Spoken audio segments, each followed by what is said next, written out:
This is Hannibal here from the HannibalTV.com, and today is my special guest. We have a former WWE wrestler turned into a successful actor, Kurrgan, who was also known as the Interrogator, lots of other names, and his real name is Robert Maillet. Am I pronouncing that right? Very close. It's Maya, but it's pretty close. I'll give you an A. Maillet. So you are French, for those that have only seen you in WWE, because you didn't talk very much. You were born in Ontario, I understand. I was born in Ontario just for a few months. My parents are from the Maritimes and from the East Coast, but they were there to work in Ontario back in the 60s, near Toronto, Mississauga area. But I was born in Georgetown, Ontario. And then they moved after I was born. They moved back home, back to the East Coast to be closer to the family. So I grew up in Maritimes ever since. My birth certificate is the only evidence of I was born in Ontario. But I'm a Maritimer. So. But I am French. Yes, I am. My first language is French, Acadian French from New Brunswick. How are things in New Brunswick right now? Ontario, we're still on lockdown here. I know that you can't cross provincial borders, but have things opened up there to the point where the gyms are open? You know what? For over the year, over the year since the whole thing started, New Brunswick's been doing very good because we're a smaller province, smaller population, mostly rural area, and we've been doing good in cases. You got flare-ups over there, some outbreaks and stuff from nursing homes. Especially the worst part was had to turn red. The lockdown was in the Edmundston area, near the border of Quebec, over the winter. And but throughout the province, really, we've been doing good, and we've been in the yellow phase, which means gyms are open, restaurants are open, where you can dine in, and so pretty much it's kind of a world normalcy, but it's different. You gotta follow restrictions and stuff, and wear a mask and all that, which we still do. But for a small province, we're doing very good. Nova Scotia had a huge outbreak there a few months ago. But you're right. Borders are closed, and only for essential workers, of course, they can go through. But yeah, I think the idea is they're going to open back the Atlantic bubble again, like they did last summer. They kind of derailed over the winter because of the second wave. But they're going to open it up again this summer, hopefully, so people can travel. And but yeah, we're doing all right. For me, it has affected. In a way, it did affect my decisions of what to do for my career or my job, anyways, because of COVID. I had to created a lot of uncertainty for me, especially in the acting things, my career. Because of the first shutdown, everything was shut down, and trying to figure out what to do. Either wait it out, find a part-time job, which I did before in the past, but I wasn't really looking forward to going, fall back behind to take a part-time job, because I was doing all right in acting. I was getting some interesting gigs, not as busy as I wanted to be. I wanted to go to LA and find some contacts and spread out, but then COVID hit, and it's there's kind of a wall in front of me, and I'm trying to figure out what to do. And but the opportunity, I wanted to go back to school. I have a second. Not a job, not like a part-time job or a 9-to-5 job, but mostly a career, a second career. And so I enrolled back in college to take be a correctional officer. And I wanted to do it for the last 5-6 years. It was in my head for a while. And then the opportunity was great last year. COVID, nothing was going on, and the government was giving out student loans. It was a good opportunity. It was either to try, to enroll myself or don't do it at all. I'm not 20 years old, so I had to do it now or not, And so after 30 years being out of high school, decided to give it a try, and so I've been busy throughout the winter. I've been busy going to college. So Interesting. it's great. But it's great. It's not like I did terribly in high school. Flunked twice. I was procrastinating. I was very poorly. But in the college, it's a different thing because I had the life experience over the years since high school, of course, and I learned and seen a lot, and I did a lot, and so I think a little bit more mature in my decisions. And then the world of corrections is fascinating, and I learned so much over the year while I've been taught, in school. I learned a lot more than I thought I knew. It's a very interesting world. It's a difficult job. It's not for everybody, but for me. But I had a lot of support from my instructors who were all former correctional officers, and I think I would be very good. Be the temperament to do the job. It's like being a bouncer at a bar, which I did years ago. It's kind of the same thing, but different level, of course. They're not dealing with patrons in the bar; you're dealing mostly with inmates. But it's the same idea. But I'm looking forward to delving into that world. I'm not giving up acting. It's just it changes priorities. I just needed something with more stability. Acting wasn't stable, especially the last year or so for me. And I'm happy. I'm happy I decided to go because I would have wasted another year of just waiting around, looking at my phone, and waiting for the next audition, which is not fun. But that's where I am right now. So there you go. At what point in time did you realize that you were bigger than everybody else? Very early on. I mean, since I was 5 or 6, I know I was always with my dad, traveling with my dad. He was driving to the garage or stores, whatever, and I always was with my dad. And I remember he was praising me. He's only 5 years old. Because I was taller than a 5-year-old. Obviously, I was always double the size of any kid my age at the time.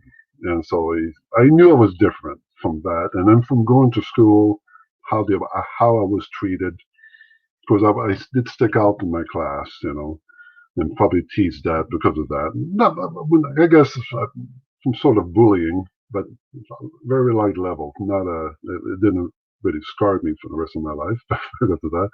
But I noticed early on I was very different. But it made me a little more, I think, I don't know, a bit more timid, more shy, because I was very conscious about being in public at the time. That people were staring at me and looking at me because I looked different, taller. So I think it's one of the reasons why maybe I was being a wrestler kind of attracted to me, because I've seen big guys, great shape and very confident to be in a ring in front of thousands of people. I thought that's impressive. That they're not shy to be, not afraid to be in front of a big crowd, and that kind of attracted me to that. And it helped me big time, spending years and being on the road, being a wrestler, and it helped me to be an actor. And being in front of people acting and being a character, I probably wouldn't do it when I was 10 years old. So I mean, doing that helped a lot to have confidence in me, be comfortable in the environment. I don't know how popular football is in New Brunswick, but it seems like a football coach, you would have been a dream for them, or a basketball coach. Did you ever play any high school sports or anything like that?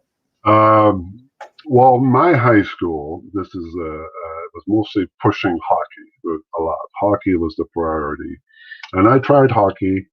I was very clumsy. I couldn't skate. I could skate, but I couldn't. Very, very awkward. And hockey wasn't my thing. I went to a hockey clinic. I think my dad brought me there, and I was almost crying. I didn't want to be there. Uh, in high school, not my high school, no football. No football team. And what else? Uh, No, even basketball, of course. No basketball team. I played some handball in the junior school. It was fun, being with the gang, my friends, and traveling to tournaments and stuff. But in high school though was I found volleyball. So I was part of the volleyball team, and I was pretty good blocker. I could block. I would intimidate the other team. I was right in front of the net, and I used to scare them. Even years later, I would see those people I played against. They would remember me to playing against me, which I had no idea who they were, but they would remember me because I did. I was a freaking giant in that team. I wasn't really good, great player. I did win the Rookie of the Year one year,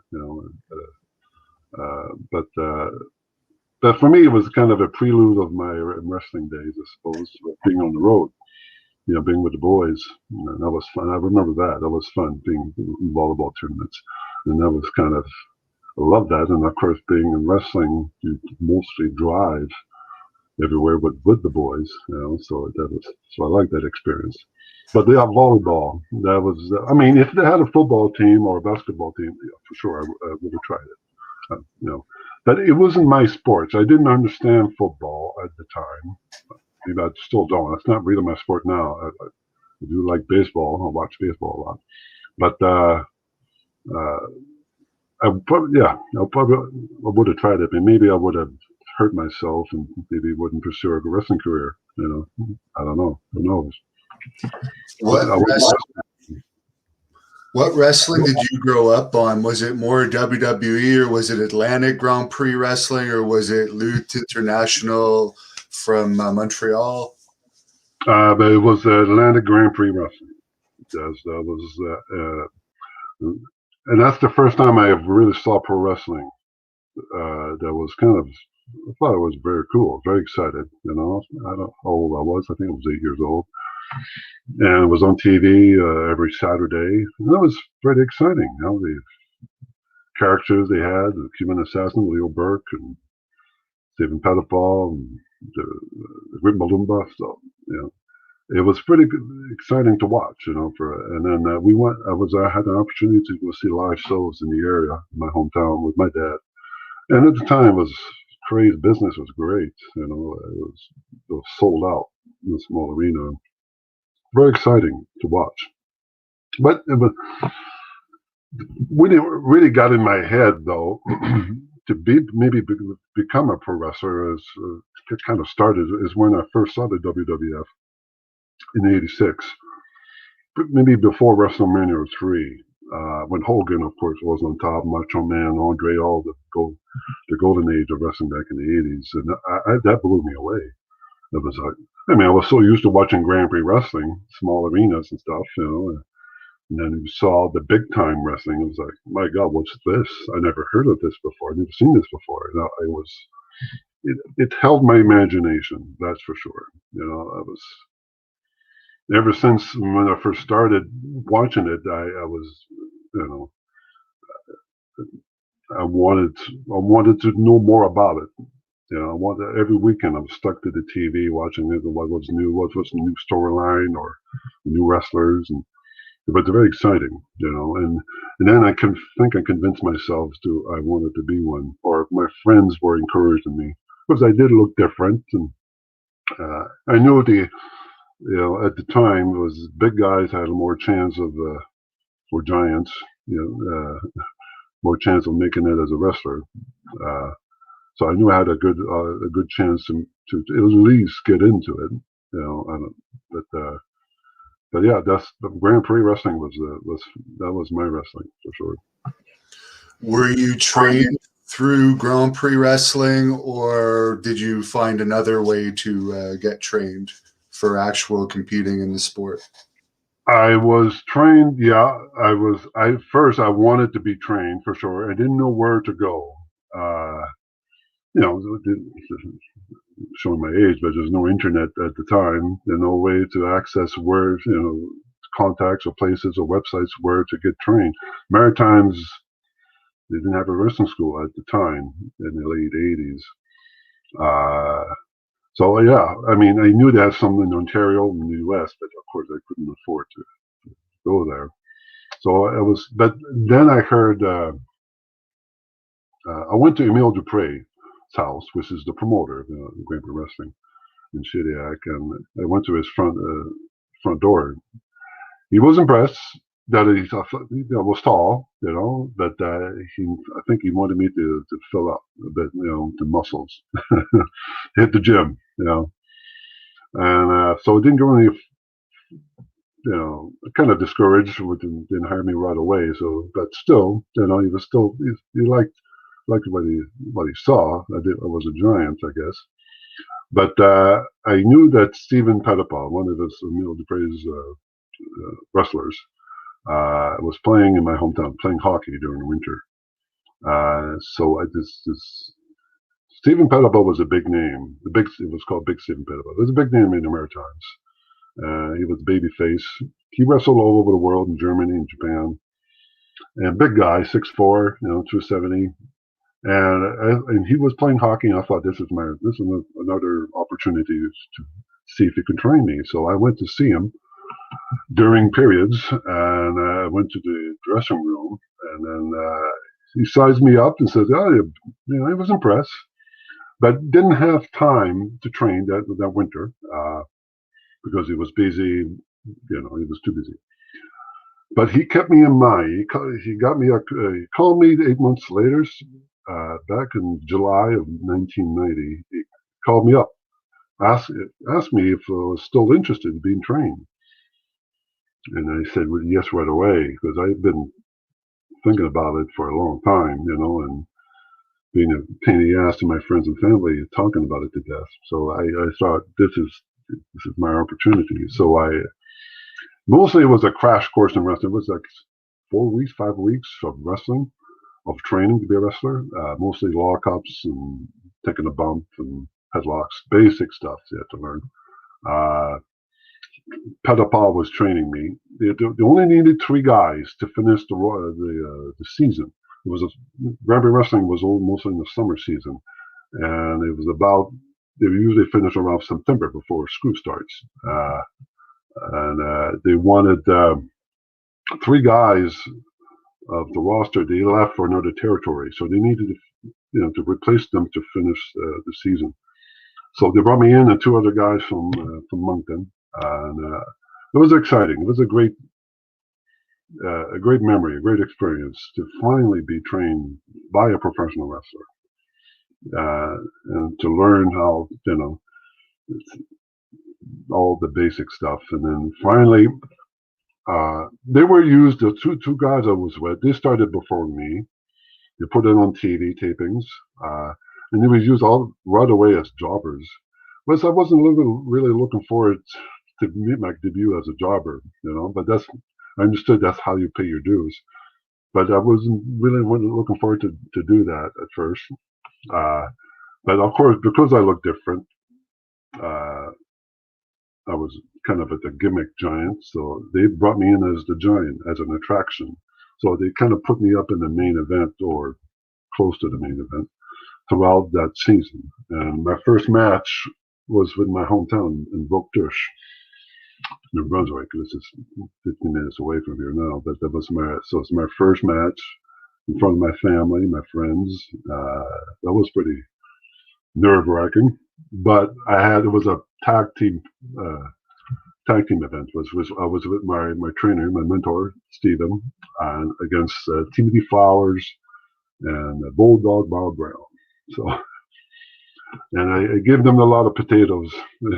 I stepped them a few times.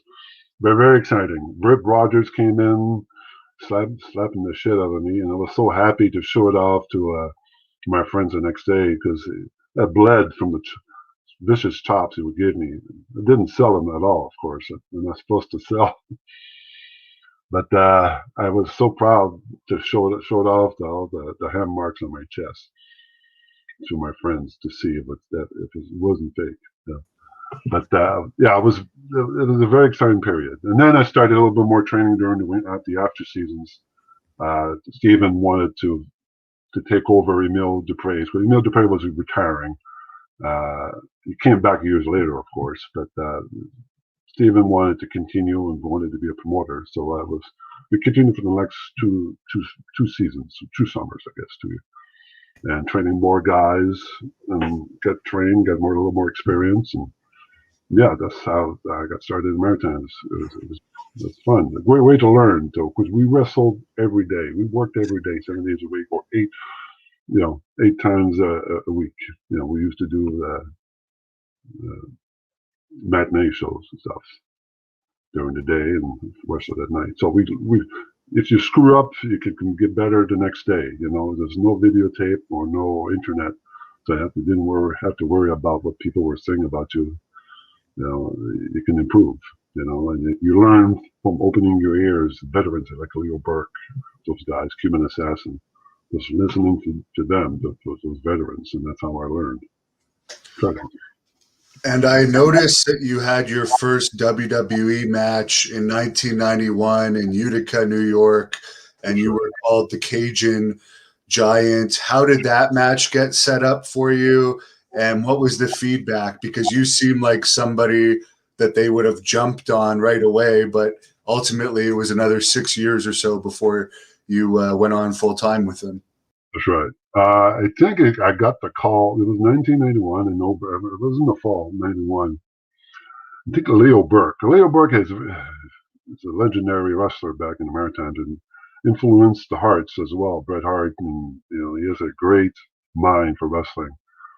And he knew agents. He has contacts in the WWF, and he mentioned me to them, to one of the agents. It could have been Pat Patterson. I'm not sure. I'm not positive. And so my name was mentioned to them, and I got the call from Leo. I think I got the call from Leo. I forget that they were interested in me. They wanted to fly me in for a tryout. Now, when I got that call, you think I would be excited, but I was, nervous and scared about that. But I just finished the summer season. I was pretty wiped out. Didn't train that much because on the road you never had time to train. It was you don't eat well. I was kind of burnt out over the season. And I thought in my mind, probably I wouldn't be ready for that tryout. But again, I didn't say no to it. There was an opportunity. I couldn't say no. So I said, screw it. Yeah, sure. I'm all for it. So it's the first time I've been on the Narrowline on the plane, going on from Moncton to Toronto, and Toronto to Syracuse, New York, and then they would pick me up and drove me to pick me up in the van, drive me to Utica.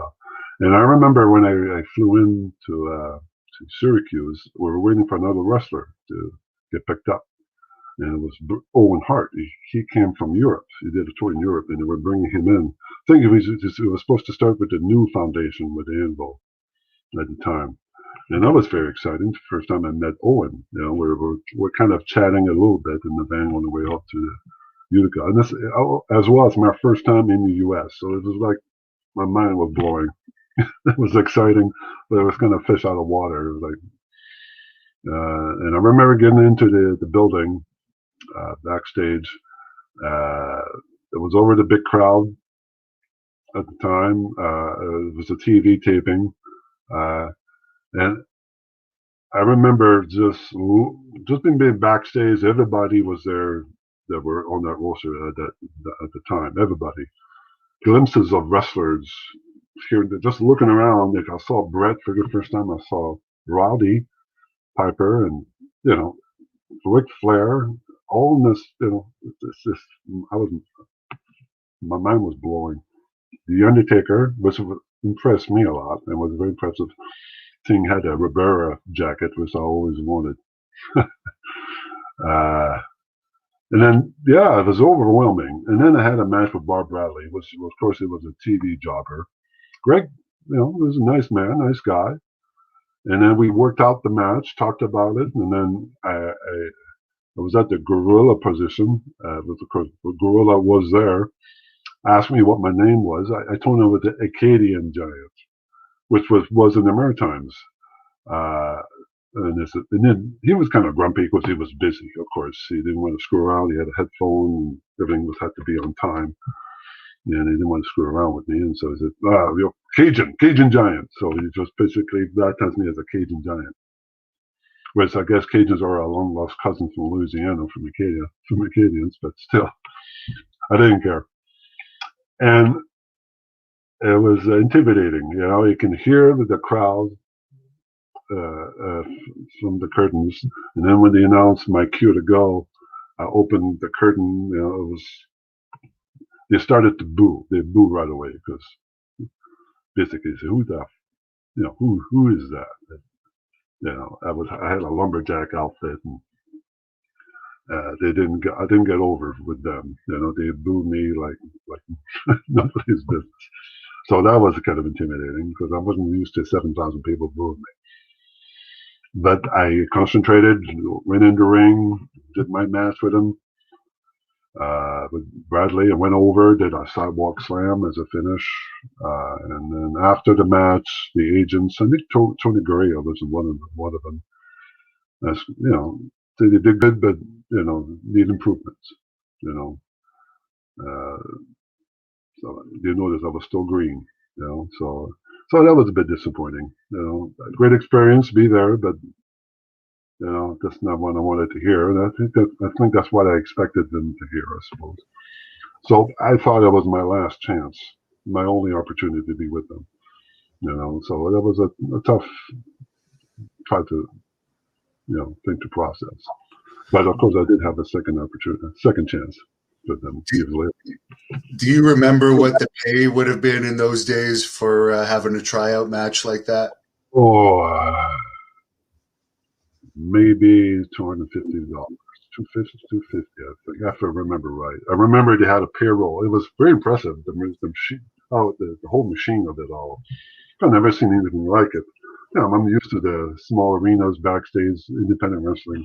Then you go to the WWF, it's the big time. And then I remember a guy was sitting at the table giving up money, cash, to the boys. And he said, okay, I'll be in the lineup as well.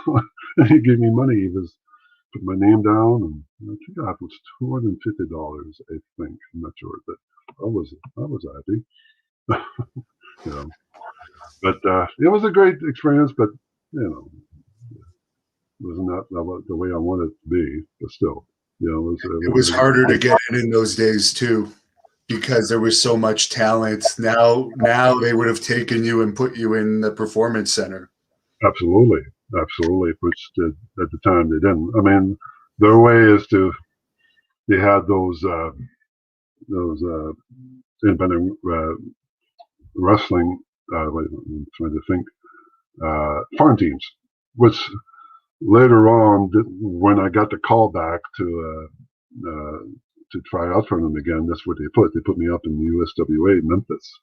It was one of their farm teams at the time, under Jerry Lawler, and that was a good way for us to get experience wrestling in small arenas, small national armories or gymnasiums every day throughout the South, and to get seasoned, and then when we were ready, that's where we got the call. But I can talk about it a bit more.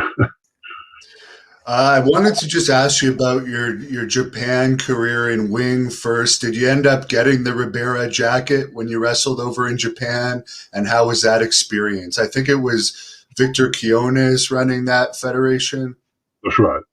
How I got to Japan? Well, it started when I befriended a wrestler from the Maritimes. He's originally from Winnipeg. He's a seasoned wrestler. He was Bad Boy 80 Watts. And he wrestled all over the world, mostly in Puerto Rico, Japan, Mexico. And it was a heel, mostly a heel when it was in the Maritimes. Great, solid, small stature guy, but very tough. And great wrestler, great work ethic. It's fun to watch him work, Believable whatever he was doing. And then when he saw me that he could make money with me, to bringing me to Mexico. And so he asked me if I wanted to do a tour with him in Mexico. This is back in February of 1993, I think. Yeah. And that was very exciting going to Mexico. I've never been to outside the country, other than the U.S., of course. But I mean, I've never been to Mexico. I was, sure, let's go for it. So they took me. That was a 2-week tour. Pretty of the style wasn't adapting to the whole lucha libre style was a bit different. It's not the psychology was a bit different, and the quality of the air was very thin because your elevated sea level above the sea level is pretty high and you can breathe properly. But great experience nonetheless, and I had Eddie with me. He wanted to speak the language, so I was never alone. And Victor, what was it? It was Victor in Mexico. The Headhunters were there in Mexico. The Headhunters were, of course, managed by Victor Quiñones. And Eddie knew Victor as well. And that's how I got the gig, or I got booked in Japan through going to Mexico.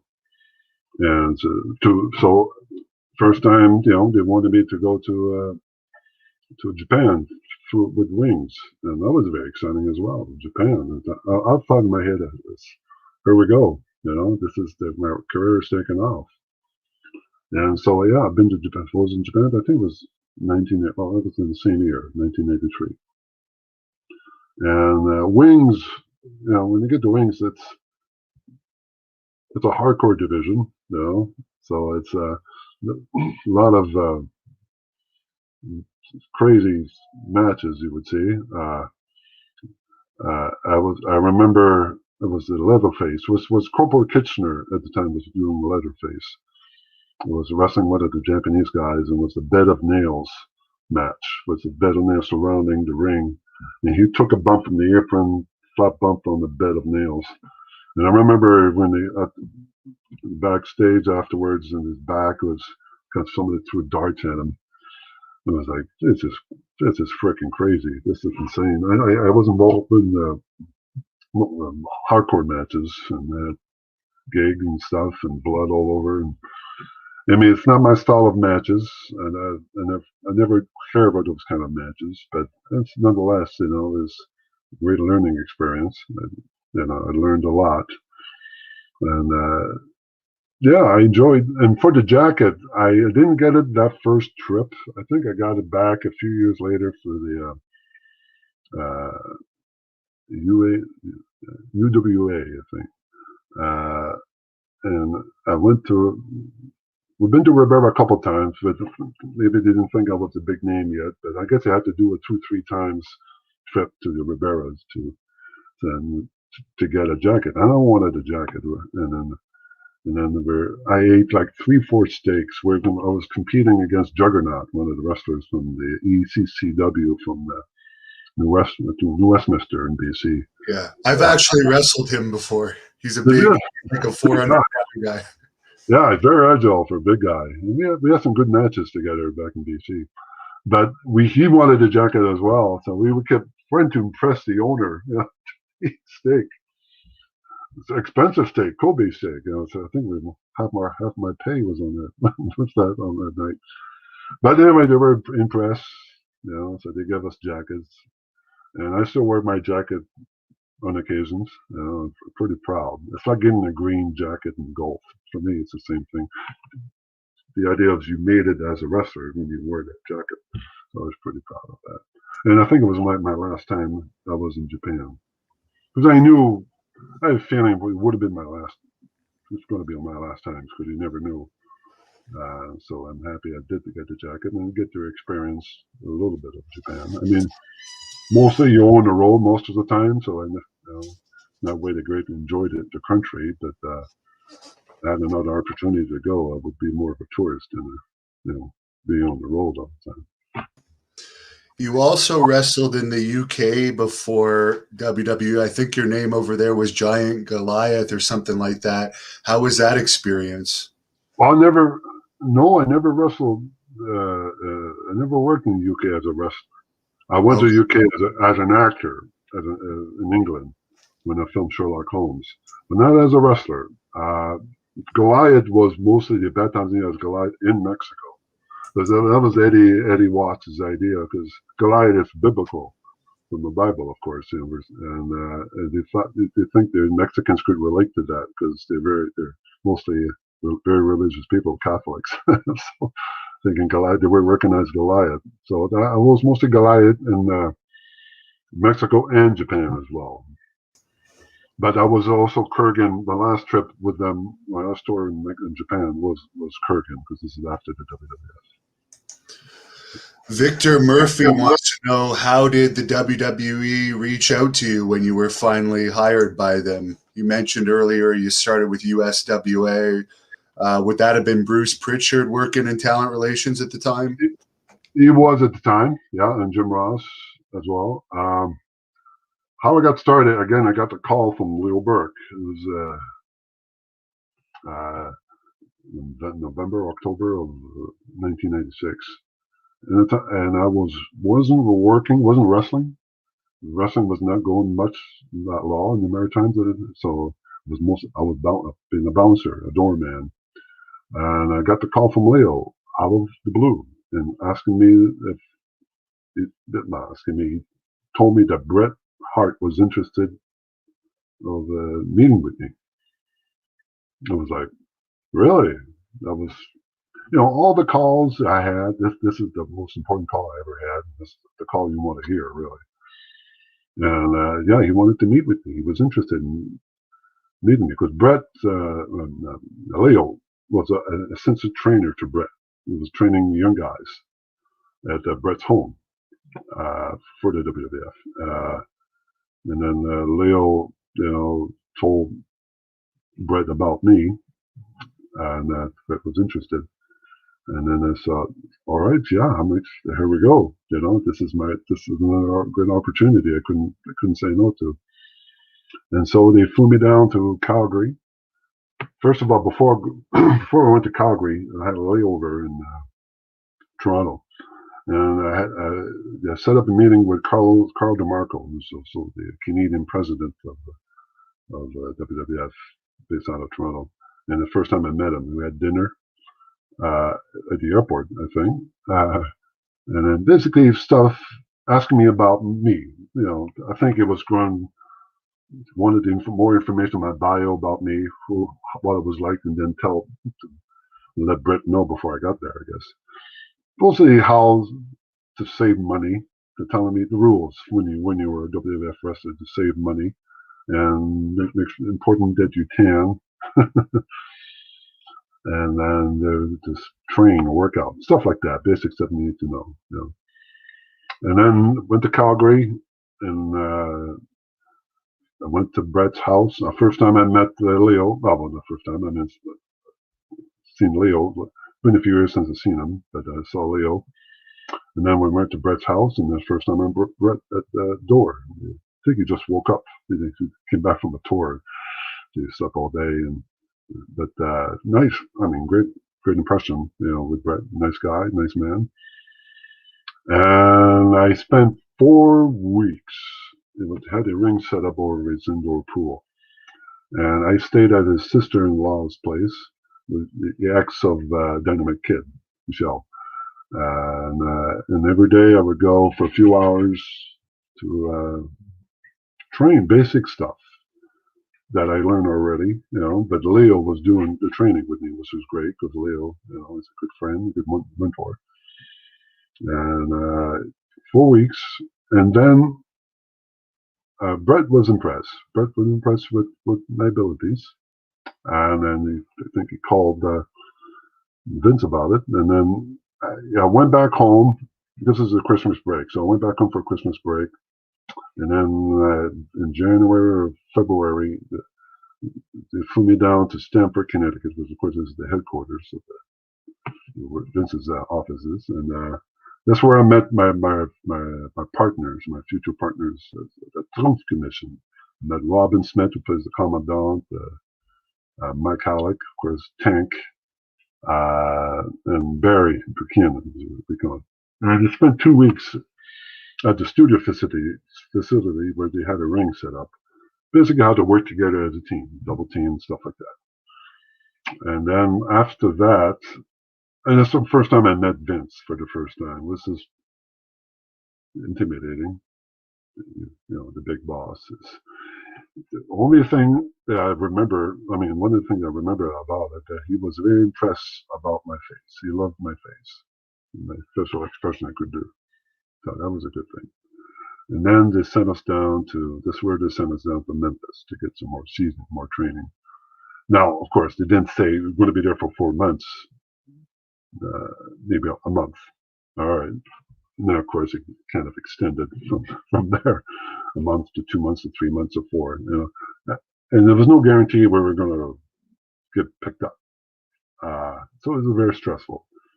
I know it's the only way to get in. It was the only way, the opportunity to get in, but there's no guarantee that they could have let us go at any time.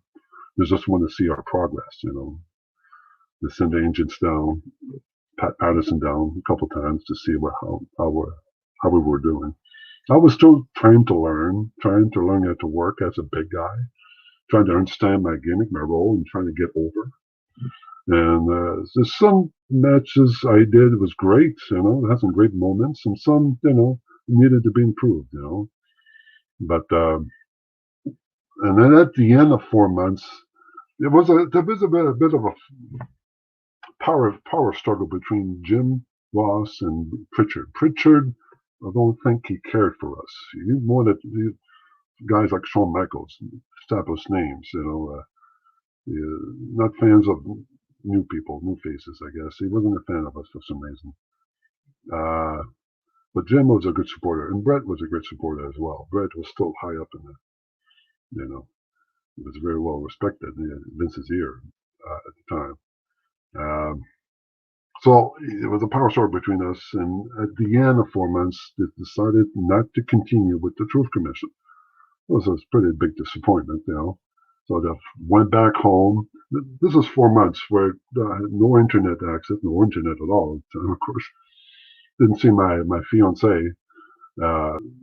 We were about to get married. But basically, when I got home, I got married the next day. So my wife was preparing the wedding. So it was 4 months away from home, from family. It was tough. But so I was pretty happy to get back home. But it disappointed me because you spent 4 months of great experience, but it didn't really get you open the door in the WWF. But I was in the middle of my honeymoon. I got the call and then Bruce Pritchard called, asking if they were still interested in us. They changed their minds. So they give us another chance, a last chance to impress them, I guess. And so they flew us down I had to cut my honeymoon short, go back home to get ready. There was a TV taping in Detroit, Michigan, and was filming Monday Night Raw. And we had a dark match booked. And so we flew to Detroit. It was a 6-man tag. We were wrestling against jobbers, but one of them was Rhino, before it became Rhino. And it was good. I mean, it was a nerve-wracking wrestling. Finally, this is the only do or die moment. And we came out, we did what I was supposed to do, what my team was supposed to do. We knew what we were doing. Did the match, got over. Afterwards, they were happy. What I heard, they were happy with the match. They weren't happy with Mike Halleck. Mike Halleck had some heat with the office because he was a mentor years ago, and he had some bit of a heat thing at the time with the office. So he was already in thin ice. So they replaced him with, they brought in Luc Poirier from Quebec City. Luc Poirier is a veteran wrestler. Most of his career out of Germany is Rambo. And Mike was very hard to get along to. We didn't mesh personality-wise. So it was very hard when I was with Mike. Very negative sometimes. But when we brought in Luke, totally changed the atmosphere. We gelled right away. He's French, talk French. Nice man, nice guy, easygoing. And that's where we signed our contract for the first time. It was a 2-year, third-year optional, and that was great, great period, great moment. It's very exciting to start my career finally. The wheelchair gamer has a question that I'm thinking myself, why did they switch managers from the Commandant to the Jackal? Because it really didn't make much sense at the time that you guys are military and you're going from the military leader to this guy in a leather jacket. Yeah. Well, Commandant, Robin Smith, originally from South Africa, he kind of originated the idea of the Truth Commission. Because the militia right-wing group, and he pitched it to Brett when Brett was there in South Africa doing the tour, and that's how it got started. The thing with Robin, he's an actor. He's a professional actor, great voice, he's a great voice actor. He can play he can be a great villain. He usually plays villains. He has a great face, great voice, very commanding voice. Funny guy too. It's a funny character, but he's not trained as a professional wrestler. And of course, what happens when you're a manager in pro wrestling? You have to take bumps, right? So, and when he would take bumps, he would hurt himself. He wouldn't know how to take bumps. He wasn't a stuntman. He was just an actor. And he would take bumps off the apron, and he would hurt himself. Like, not seriously, bumps and bruises, but hunting on his elbow and stuff like that. So he was kind of a liability, I guess. Afraid that the office was afraid was going to get hurt seriously, and then would kind of screw up the whole Truth Commission thing. Because he was our voice. And I heard, also as well, he was calling the office every day, bugging them about visas and stuff like that. And I think it was becoming a nuisance to the office. So there was accumulating, and to a point where they let him go. So which, we were only 3 months into it when we started with the WWF in the U.S. The whole time in Memphis, and then we got 2 months in during WWF tapings, and then been let go. It was like, my God, we spent so much time with him, and it was not a good day when we heard the news. And then we heard that he was going to get replaced. They brought in Don Callis, which I never heard of. Don Callis mostly, known as an independent wrestler, and from Winnipeg. But when they brought in Don, yeah, you're right. He changed the whole dynamic of the group. At first, he was the first few days or few weeks, he was dressed up as the same gear as us, at green and the same colors with red berets. Didn't really look the part as a commander to command the big guys, because we're twice the size of him. But Callis is a smart guy, very intelligent guy, and he decided to convince the writers, I guess, the agents, that it could be a different leader, kind of a cult leader, kind of the same vein as the David Koresh out of Waco. So he tried that kind of role, and that kind of makes sense, to kind of brainwashing us, mind controlling us, especially me. That's how the idea got started from there. But it didn't last long. With the team, because we did the Survivor Series together. That's what they pushed me as a sole survivor of the match against the DOA in Montreal. But the idea was to separate me. They think that time of the Truth Commission was done, and they moved on with me and separated with Brett. To use Luke and Barry as a tag team and me as a single, to push me as a heel monster to work against the Taker, the Undertaker. And that was the idea. So I was the interrogator, which was not a good proper name, so they to start as a single guy. So that's how they baptized me as Kurrgan. and I had Don Whitney. That's his the Jackal, of course. That's this David Koresh type of leader that would be one of the followers, and he was just slapping the shit on me every time he would use during the match after I got a hold of the claw. The claw was his idea, because the claw had never been used before in a long time. So to think the claw would have got over, which it kind of did. So easy. Claw, you can do it to anybody, any size, really. Didn't matter. So claw would work, it would get over. So, but yeah, that's how we became kind of this, Kurrgan and Jackal. When you were at Survivor Series 1997, was it awkward for you, the whole Montreal screw job, since Brett had brought you into the company? I know a lot of people no-showed the next night in Ottawa out of respect for Brett, but you were not at a point in your career where you could actually do that and not get a ton of heat. So what was going through your head during all that? I was, yeah, you're right. I mean, that weekend was something else. First time I heard Brett was leaving the company was 2 days before the Survivor Series. This blew me away, blew everybody else away. It was like, we were completely shocked. We had no idea about the backstory, what was going on. And so going to WCW, my God, And Brett was a mentor. He was a supporter of us, and we're going to lose Brett. I mean, Brett helped me a lot to get in. So yeah, it's tough to digest that.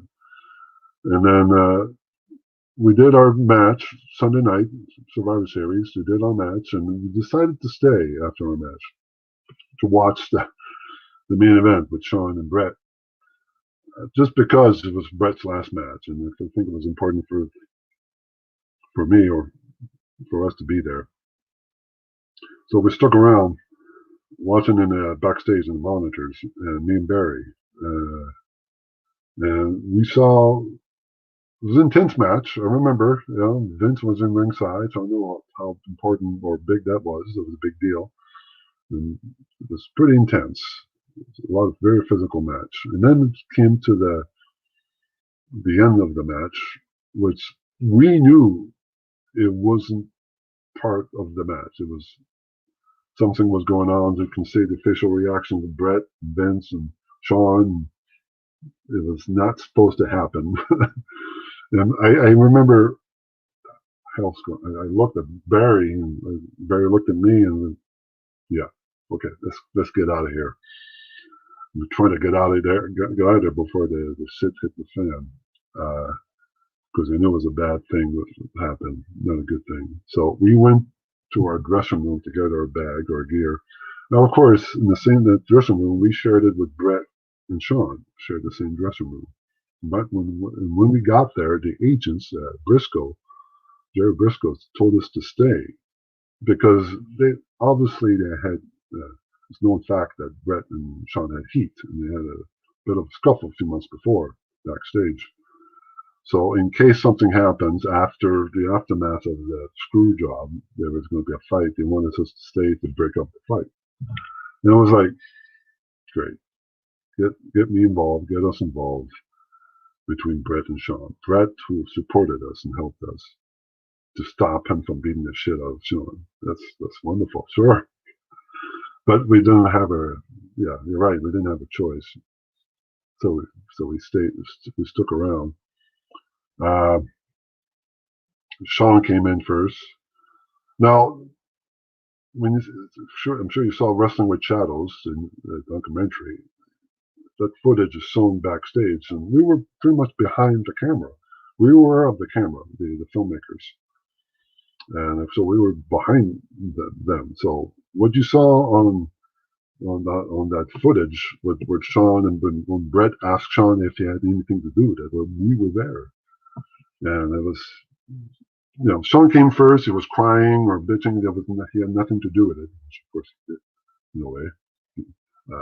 He admitted it years later. But Brett came in afterwards, after he destroyed the ringside tables and monitors. He came in very calm. You can see he was pissed off. Didn't say much.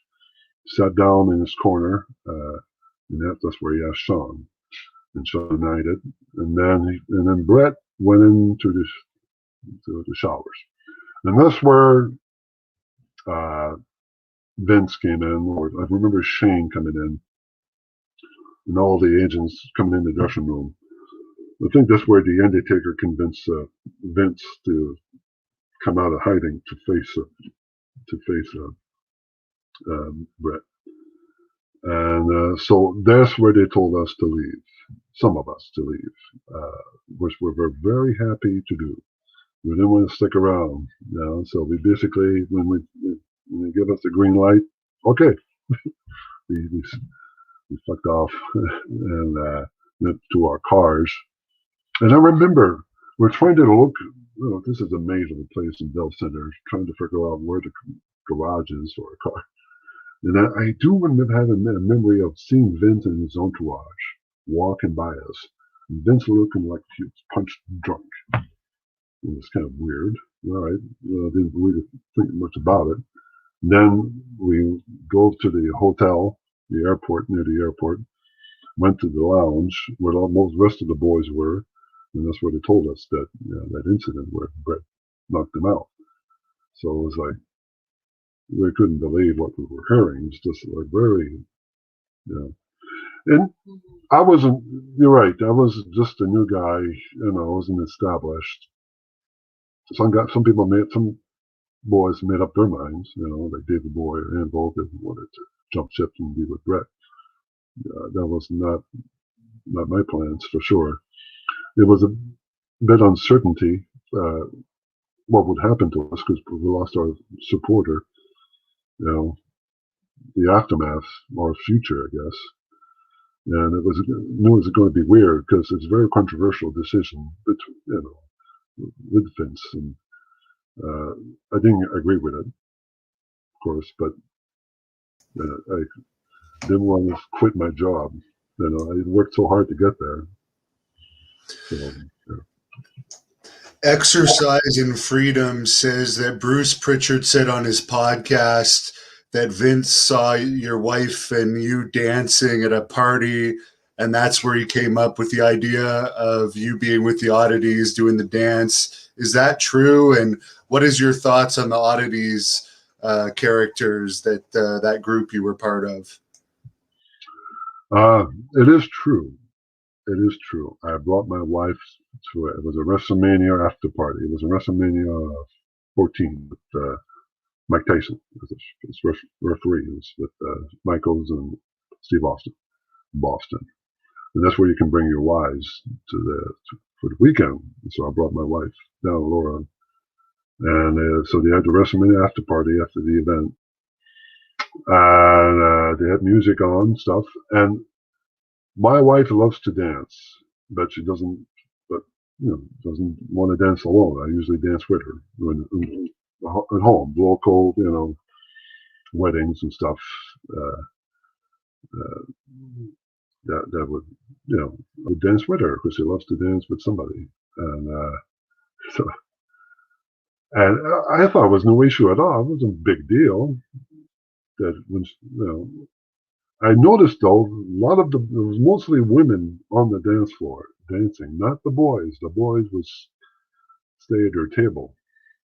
But I thought, all right, when my wife wanted to dance, I said, all right, sure. So I went on the dance floor and started dancing. And I noticed some of the boys were looking at me funny, and it was kind of funny seeing a dancing giant, I guess. But that was it, So I did the party, and then days or weeks. Now, at the time, they couldn't figure out what to do with me. I was kind of in limbo.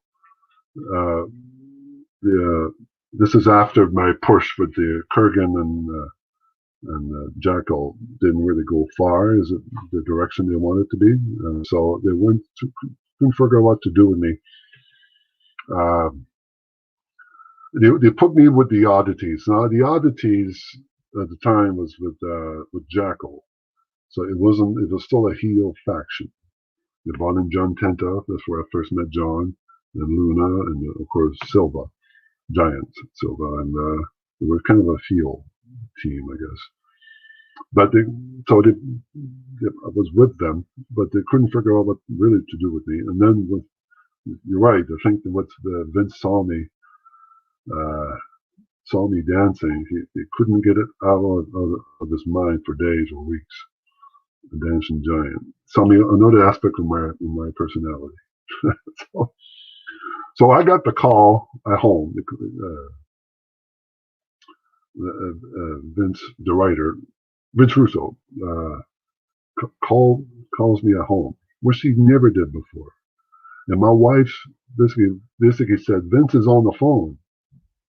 And I was like, of course, who else would I think would be Vince, right? So the boss. So my God, Vince never calls either. So I was like, what the hell's going on? So I answered the phone, and of course it was Russo. And then he started pitching me the idea of the whole dancing oddities, fun-loving group, partying and want to have a good time, a bunch of freaks, and when he was doing it, pinching, I remember it was like, what the fuck is he talking about?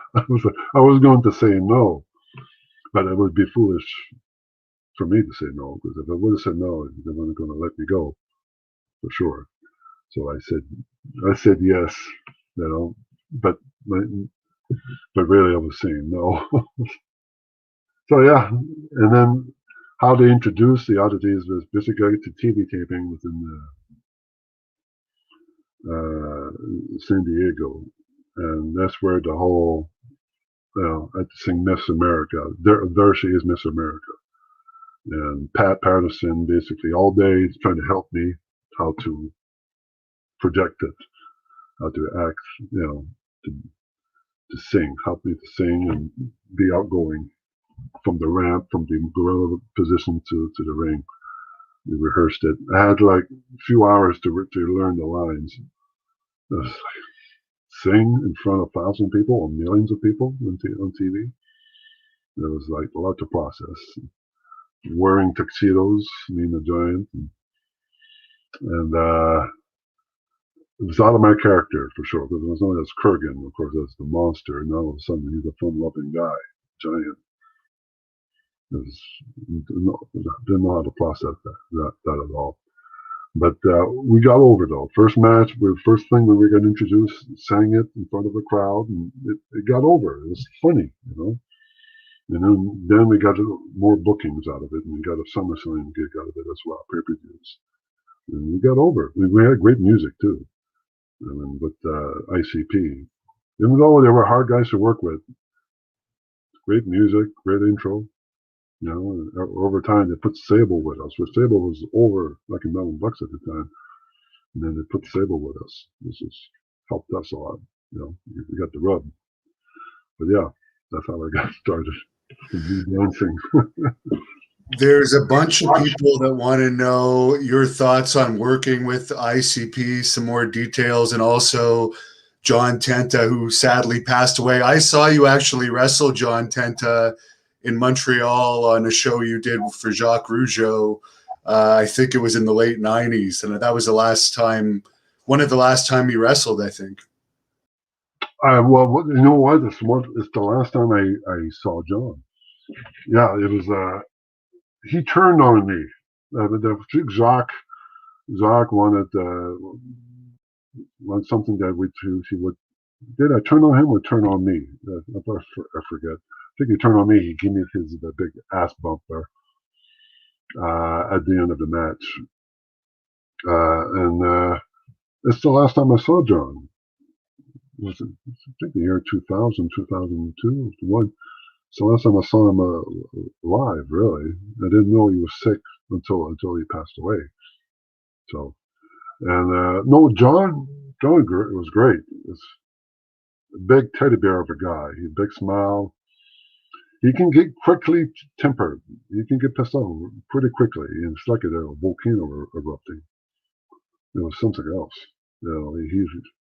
I remember he was into the whole oddities thing, the mask, the whole Cartman. I think was one of his ideas, bringing Cartman, and that got over big time for sure. And he wanted to work. We watched the Steve Martins and Dan Aykroyd, the Wild and Crazy Guys videotapes. And, we rented it at a Blockbuster somewhere in Los Angeles, and we watched it on a video VCR in the hotel, trying to get into our characters, So he was really into it, the whole thing. But no, we great, he was a driving buddy. And I learned a lot from John. He's a great experience, of course, a veteran. He's been through a lot. A great career. Started with wrestling with Hulk Hogan. I remember we were supposed to work with Too Cool, which was Brian Christopher and Scott Taylor, and we were kind of married with them for a little while.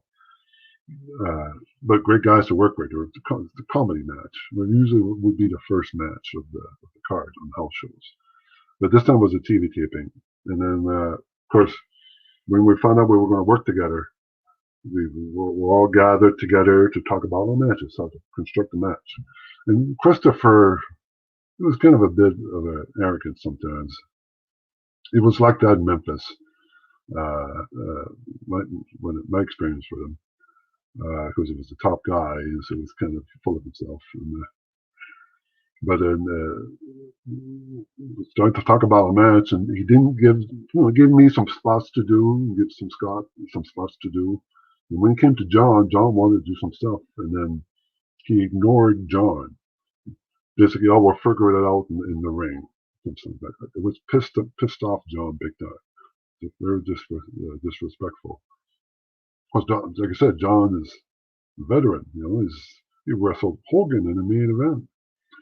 It wasn't a nobody, and so John took it to heart, pissed him off, and he got pissed off right away. He wanted to basically showed everybody, all the boys in the back, that he was not happy that Christopher pissed him off.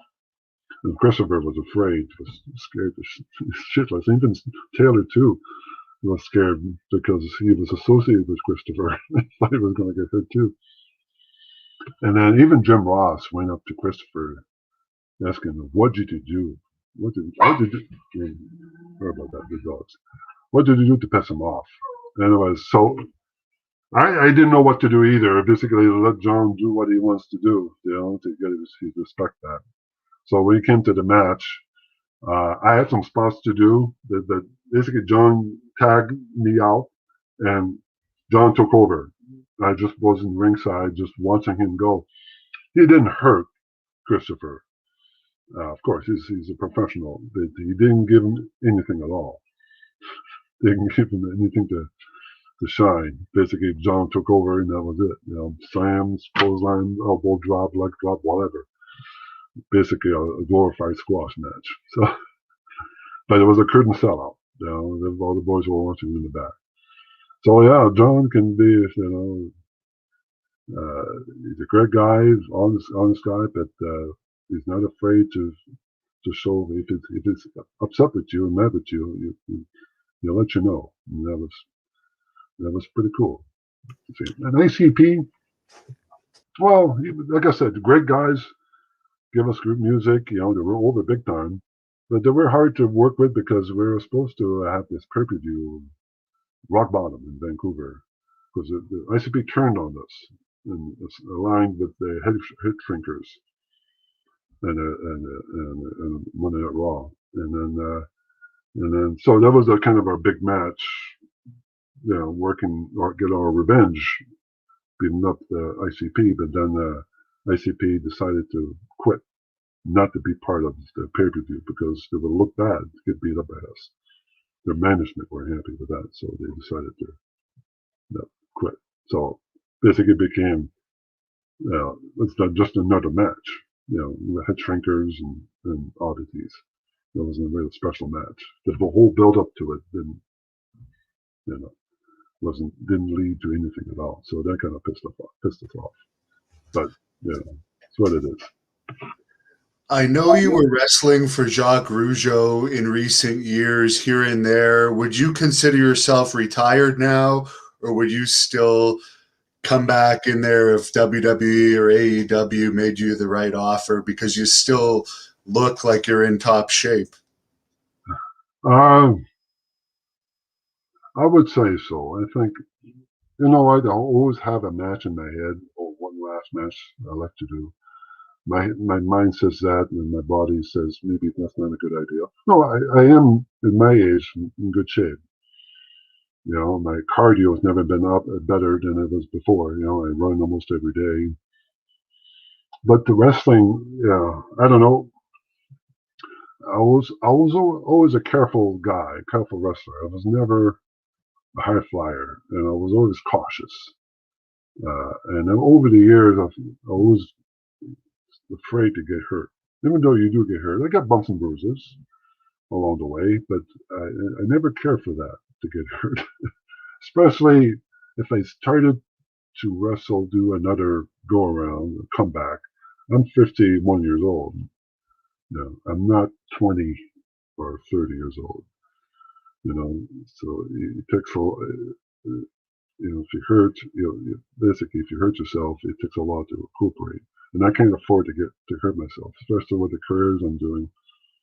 My other career, acting career, and my other career at the corrections. Uh, it's I don't. I think I proved enough. I think I proved myself, or I went as far as I could. I went as far as I could with it. I did the best that I could with my abilities, and I was very lucky, very fortunate. Different great opportunities out of wrestling that brought me into the acting. Wrestling, like I said earlier, held my imagination. Uh, it really doesn't anymore because I don't follow wrestling. I don't follow the new, Monday Night Raw, all the new wrestlers and stuff. If there's a baseball game during Raw, I'll watch a baseball game like that. It doesn't hold me like it did. I'm still a fan of it, mostly watching older matches from the 80s and 80s, the time I was there and the time before I was there, or before that, or, I'm still a fan of storytelling, great matches. I like to hear the crowd. It was tough to watch wrestling when I did have a chance to watch wrestling when there was no crowd, mostly TV monitors, like or George Orwell thing going on, bizarre. But I understood they still had to do matches during the COVID thing, but it didn't interested me at all. And I lost, like I said, I don't have the passion for it anymore to do another career. Maybe one or two matches. I in the past I was invited to go to be part of shows like independent shows out of Moncton, just to show up, make the save at the end of a match, do a double choke slam, and do a little dance and get the crowd up, get a good pop out of it, and get a pay out of it, and without putting my wrestling boots on. So yeah, I mean, if they would offer me money, WWF, which I doubt it. I don't think they will, so I'm not holding my breath for that. Now, of course, you worked with Robert Downey Jr. in acting for Sherlock Holmes. You were in 300. How did you transition from a wrestler to a professional actor? And obviously, you've been in some huge movies, so it's pretty impressive the transition that you did make. Well, it really started with Rougeau, in a way. Started with 300, and 300, big Hollywood blockbuster, was shot in Montreal. Studio Montreal, and they wanted somebody, a big guy, who can do his own stunts, like a stunt actor, to play this big fight scene in the movie. Against Leonidas, the hero. And so they were scouting for big guys. And they went to Rougeau first with the local stunt guys for the film. They knew Rougeau out of Montreal. So they went to see his school, went to see Rougeau, because they thought a wrestler would be a perfect fit. Big guy, can do his own fights. So they brought him a couple guys, big guys, to audition for it. Didn't work out.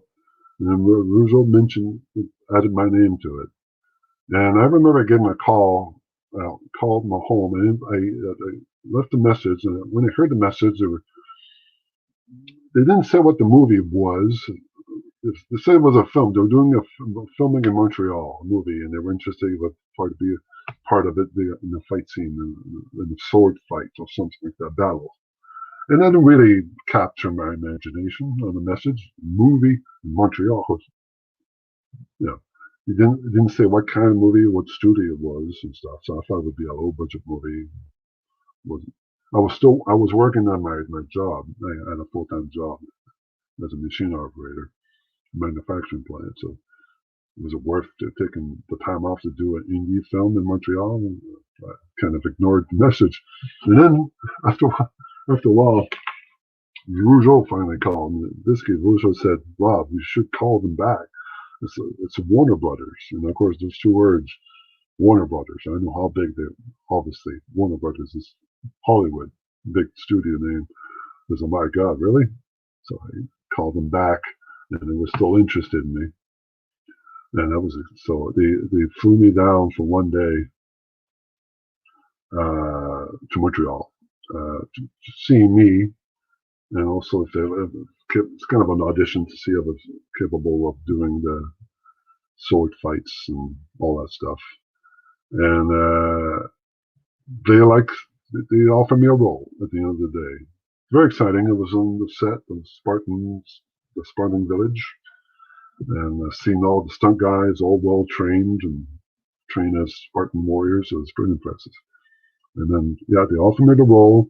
Had to take time off from my full-time job for like a month. And it was with my boss, basically told me was happy for me to take the time off. So he understood how big this movie was for me. So it's a great opportunity again. So I rehearsing with them in Montreal, rehearsing the fight and all that. Then did the filming. The process was the makeup was 4 or 5 hours of makeup. It was always the earliest one on the casting call, on the call sheet. Had to be early because of the makeup. But it was a great experience working with Gerald Butler. It was fun. It was pretty fun. And then waited a whole year before the movie came out. And when it did come out, the movie became huge. I had a good feeling that I saw myself in the trailer a couple of times, so I knew I was going to be in the movie. They didn't cut me out. So, and then that was great. It was kind of a redemption for me because the way it worked out with the WWE, the way jobbing us out really, was glorified clowns or jobbers for the oddities, and that's not the way I wanted. It released me right after 2 years. Excuse me. So this is kind of my, in a way, redemption, where I was part of a Hollywood movie, big box office hit around the world. Again, being a monster, not Kurrgan, but uber immortal. So I was very proud to be associated with 300. And then that kind of led to Sherlock Holmes, because of course it was made by Warner Brothers, made by the same studio, and a casting agent from UK knew me as a WWF wrestler, and he found my name in the database in Warner's, and puppy, and that's how I got a call or emailed me asking me if I would be available to be part of Sherlock Holmes, which I heard of in the news before. They cast Robert Downey, his big comeback in Iron Man. His next big movie was going to be Sherlock Holmes. He cast Jude Law, Richard McAdams, big names. And then, so when I heard when they asked me if it was, available for Holmes, it was like pretty exciting. And then they wanted me to, if I could run, stuff like that, to put myself on tape. Anyways, I got the role at the end. It wasn't much of an audition. It was just basically how I looked. There was no. I remember we had no lines or stuff for audition. Mostly my physical stuff that they liked, I guess. And that's how I got. They flew me down to England for 2 months, and it's great. It was fun working with Robert Downey. Great guy, funny man, very smart. It was pretty surreal working with him. It was pretty.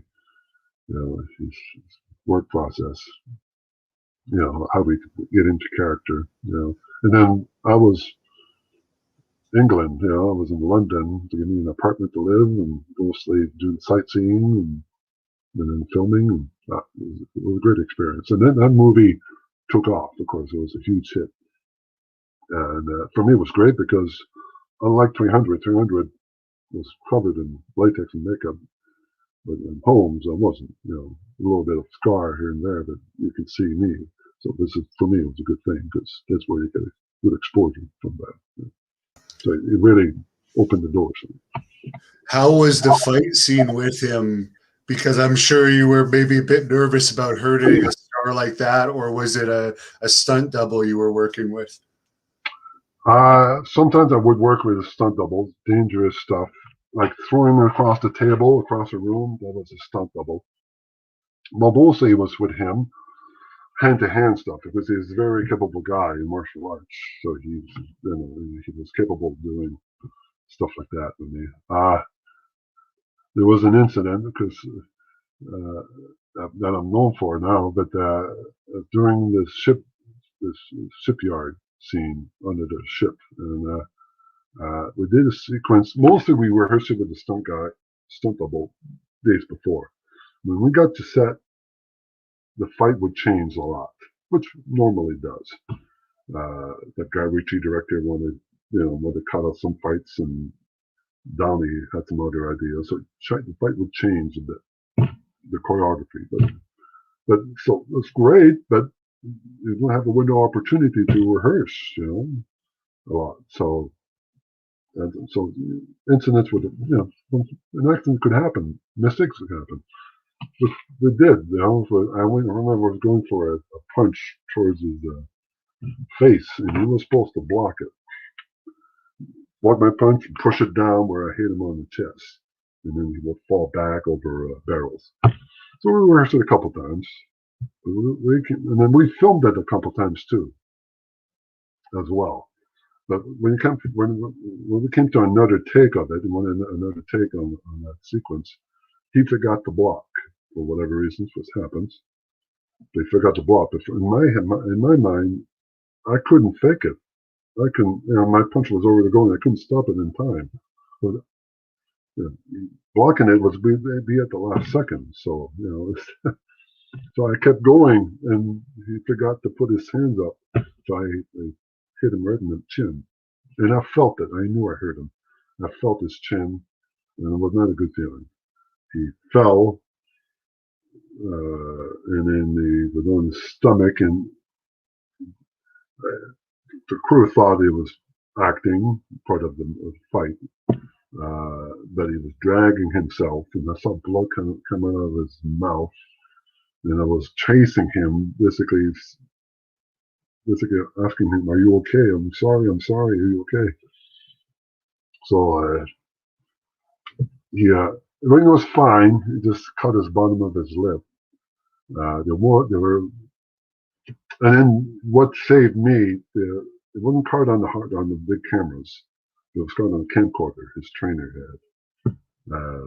The fight choreographer, he taped it where you can see the punch, and basically got me off the hook. It was just an accident. So I thought I was going to lose my job. I can't get out of it.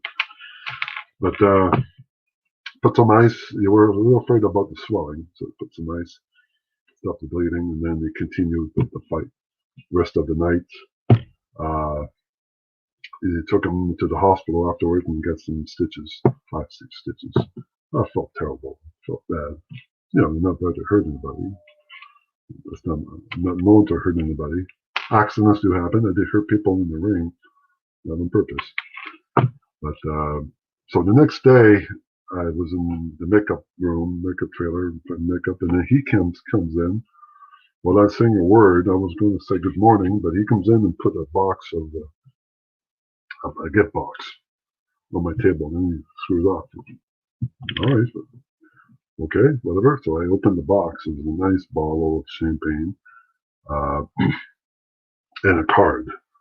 You can basically personally wrote in saying everything else all right, everything's cool. Let's finish the rest of filming this week and blah blah blah. Basically to encourage me or to lift me up. I knew I felt bad, so it was a nice, very classy thing for him to do. So, but it went viral.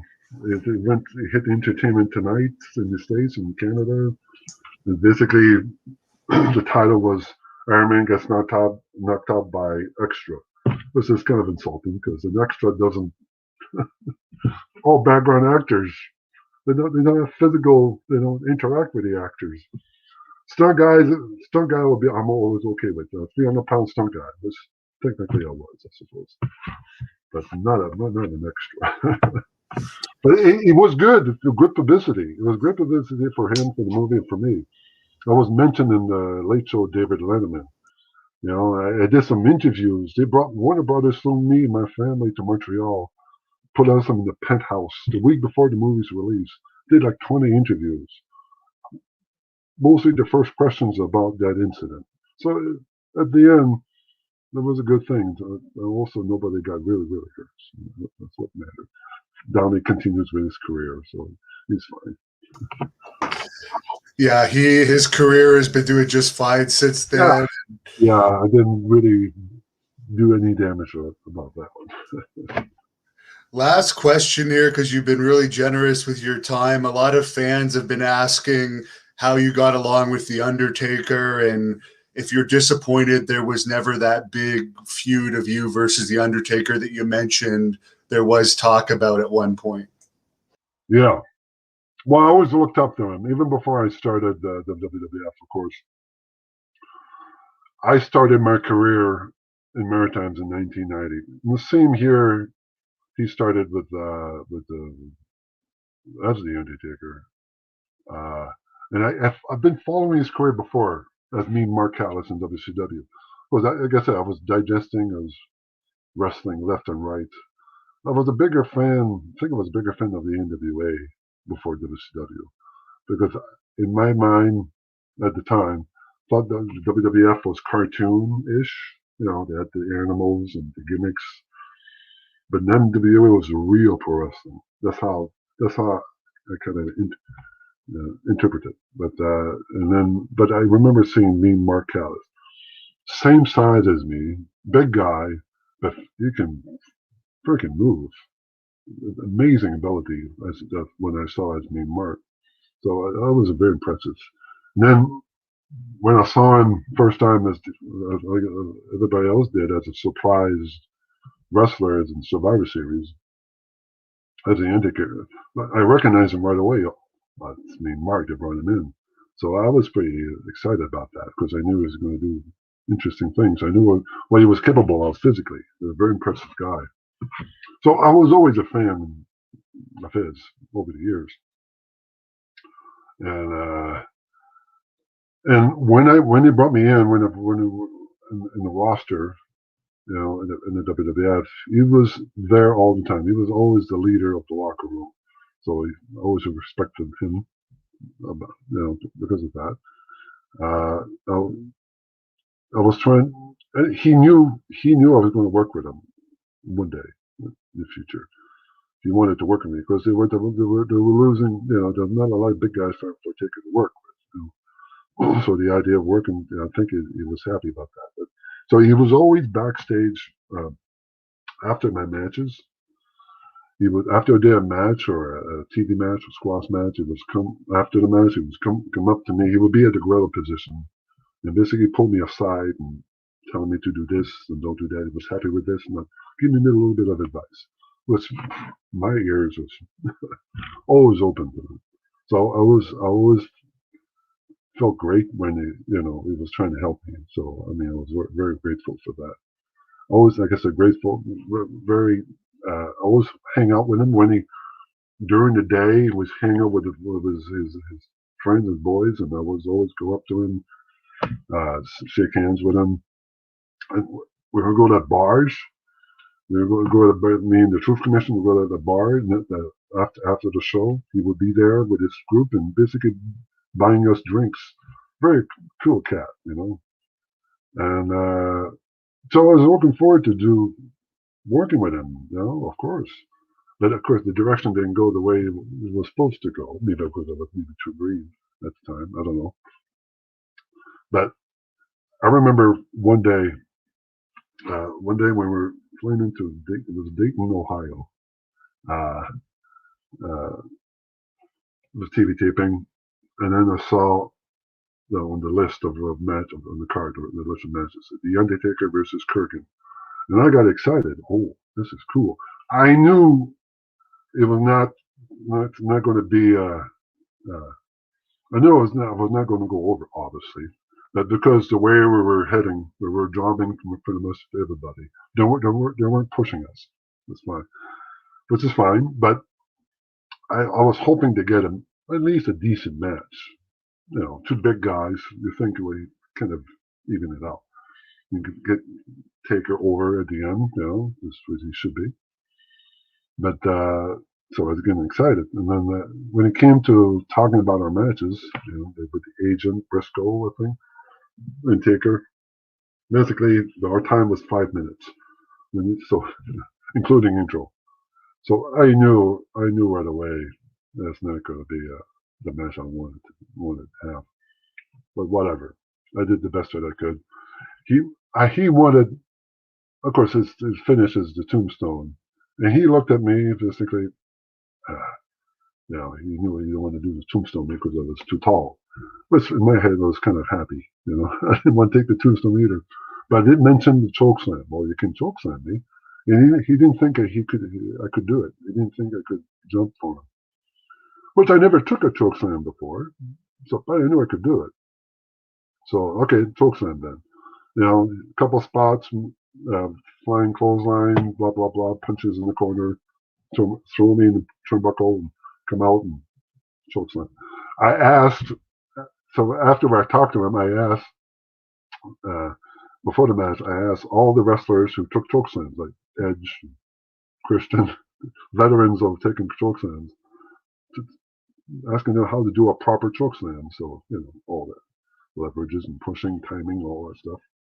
So, but when the match was short, but it was very memorable because I was so used to watching the Taker, his intro on TV over the years, his famous ring entrance. And then all of a sudden, I go in the ring first, and then Taker comes out with the lights down, the smoke, and then the bong and the music, and I was like freaking out. I was marking out. It was a holy Christ! I'm in the ring. I'm not on my living room watching TV. I'm in the ring, and he's going to work with me. It was intimidating. But the match was short. I got up for him though. For the puppies. I hate dogs. I jumped for him big time for the choke slam. I did as much as I could, and I remember I got a good pop out of it when I took the bump. And at the end of it, they destroyed the oddities. They suspended, basically the Ministry of Darkness destroyed the oddities, and that was that. And then after the match, Taker came up to me and said he was happy. Didn't think he was impressed that I could go up for him. So that's why I wanted to leave a good impression. The idea of coming back down the road, not to forget me. Show them that I could work. I can take up on a good bumper. That was the idea. Yeah. For fans that want to follow you, I know you're on Facebook at your real name, which the fans could look up on your profile here, but is there Instagram, Twitter, or anywhere else they could look you up? There is, my fan page on my Facebook for sure, and also I am on